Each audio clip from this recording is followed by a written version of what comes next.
अभी जो रमज़ान का महीना निकला है, रमज़ान के महीना के बाद मुशरिकों को दबाव, तो उसी में दलित फंस रहे हैं। चाहे बिहार की घटना उठा लीजिए, चाहे उत्तर प्रदेश की घटना घट रही है।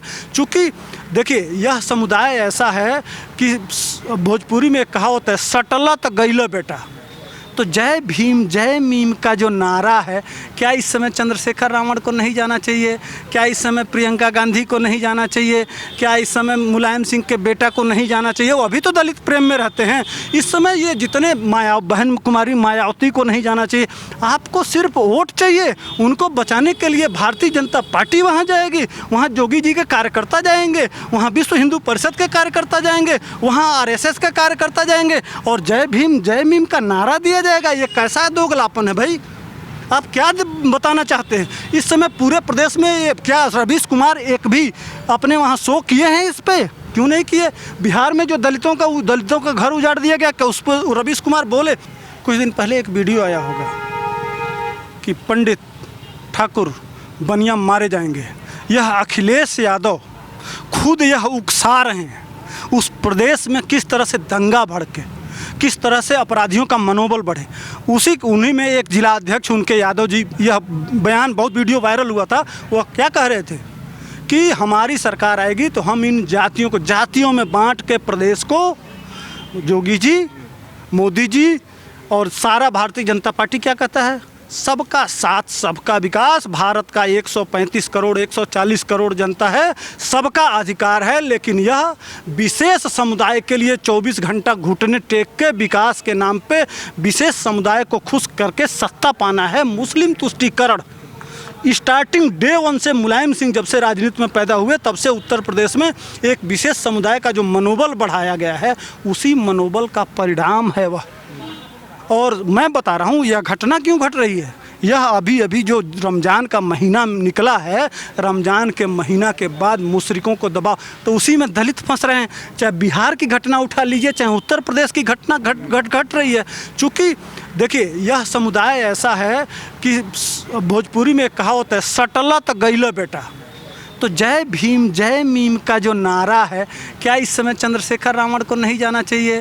क्या इस समय प्रियंका गांधी को नहीं जाना चाहिए? क्या इस समय मुलायम सिंह के बेटा को नहीं जाना चाहिए? वो अभी तो दलित प्रेम में रहते हैं। इस समय ये जितने बहन कुमारी मायावती को नहीं जाना चाहिए। आपको सिर्फ वोट चाहिए, उनको बचाने के लिए भारतीय जनता पार्टी वहाँ जाएगी, वहाँ जोगी जी के कार्यकर्ता जाएंगे, वहाँ विश्व हिंदू परिषद के कार्यकर्ता जाएंगे, वहाँ RSS के कार्यकर्ता जाएंगे और जय भीम जय मीम का नारा दिया जाएगा। ये कैसा दोगलापन है भाई? आप क्या बताना चाहते हैं? इस समय पूरे प्रदेश में क्या रवीश कुमार एक भी अपने वहाँ शो किए हैं? इस पे क्यों नहीं किए? बिहार में जो दलितों का घर उजाड़ दिया गया, क्या उस पर रवीश कुमार बोले? क्या ये लुटियन मीडिया में जितने ये बैठे हुए हैं, जो मोदी जी, ये तानाशाह बैठा हुआ है, यही तानाशाह का चरित्र है। कितना शांति से ये एक मुलायम सिंह के बेटा ने माहौल बनाया है बोल के कि हम जब आएंगे और कुछ जो ये लाशें वोसें दिख गई हैं, तो इन जिहादी मानसिकता के लोगों के अंदर यह हो गया है कि अब हमारी सरकार आ रही है। इसी में थोड़ा सा वो उत्सुक हुए हैं, लेकिन वह जानते हैं जोगी जी की सरकार है और वहाँ ऐसा लठ बजेगा कि इतिहास में वह गांव छोड़ के, हिंदू नहीं, जो विशेष समुदाय के लोग हैं वह लोग भागने के लिए मजबूर होंगे। वहाँ भगवादारी बैठा है और वह इनको जवाब अच्छी तरह से देगा। लेकिन पांडे जी, विपक्ष आरोप लगा रहा है कि 2022 में चुनाव है, इसलिए प्रशासन जानबूझ के कोई कार्रवाई नहीं कर रहा है। योगी जी चाहते हैं कि ये मुद्दा और उछले, फिर हिंदू मुस्लिम के नाम से वोट मांगे। देखिए, कोविड काल चल रहा है और किसी प्रकार के विवाद से जो संघर्ष होगा और भीड़ इकट्ठी होगी, उससे बहुत सारे लोग मर सकते हैं। तो भारतीय जनता पार्टी की जिम्मेदारी है कि प्रत्येक नागरिक की जान बचाना।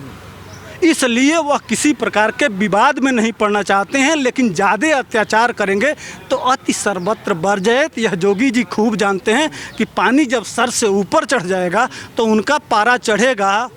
तो जिस तरह से यहाँ जो चल रहा था ना, यहाँ दिल्ली में जो 1 महीना चला, उसमें उत्तर प्रदेश में कम किया गया था। लखनऊ में देखे थे, बीच रोड में बैठ गए थे, क्या क्या किस तरह से पोस्टर लगाए थे, किस तरह से आके महिलाएं चिल्ला रही थी कि हम डरते नहीं हैं मोदी से, जोगी से, मोदी को मार देंगे, जोगी अमित शाह को मार देंगे, क्या क्या घटनाएं। लेकिन उत्तर प्रदेश में कोई चूं किया? जब मार के डंडा की वसूली भी उनसे हुई तब एहसास हुआ कि बाप रे बाप बहुत टाइट व्यवस्था है। तो ये उचुंग तो रहे हैं, जगह जगह करने का प्रयास कर रहे हैं कि पवित्र महीना बीता है तो हम अपने आसमानी किताब से कुछ करें, लेकिन यहाँ इतना सख्त प्रशासन है कि सोचने के पहले यह डर है कि कहीं हमारा घर और खेत भी ना बिक जाए। अच्छा, जो दलित लोग हैं उनका कहना है कि अगर हमें इंसाफ मिला तो हम गांव में तभी रहेंगे। आपको क्या लगता है, क्या योगी आदित्यनाथ की सरकार में उन दलितों को इंसाफ मिलेगा?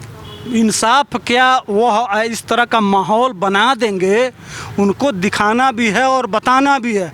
भारतीय संविधान का जो शपथ लिए हैं, एक व्यक्ति घर छोड़ के नहीं जाएगा और वहाँ उनको इतना प्रोत्साहन मिलेगा। आज सांसद गए हैं, कल विधायक जा रहे हैं, मंत्री जा रहे हैं, वहाँ आरएसएस के लोग जा रहे हैं, विश्व हिंदू परिषद जा रहा है, बजरंग दल जा रहा है और पूरे देश में गुस्सा है। और गुस्से में इस कोविड काल में अगर थोड़ा दाएं बाएं करेंगे तो पूरा इतिहास रचा जाएगा।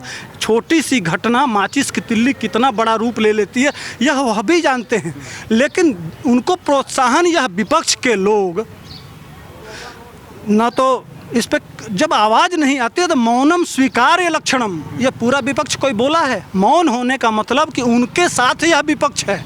अच्छा पांडे जी, ये बताया जा रहा है कि जो विवाद हुआ वो डीजे को लेकर हुआ।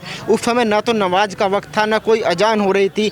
जो डीजे था उन लोगों ने कहा कि डीजे बंद कर दिए। मुझे एक बात बताइए, चाहे मंदिर हो या मस्जिद हो, अगर आरती नहीं होती, नमाज नहीं होती, तो क्या कोई ऐसा नियम है कि आपको डीजे बंद करना पड़ेगा? डीजे से क्या मतलब है? और एक बात बताइए, बारात मैक्सिमम यूपी में कब बजे आती है? 10 बजे।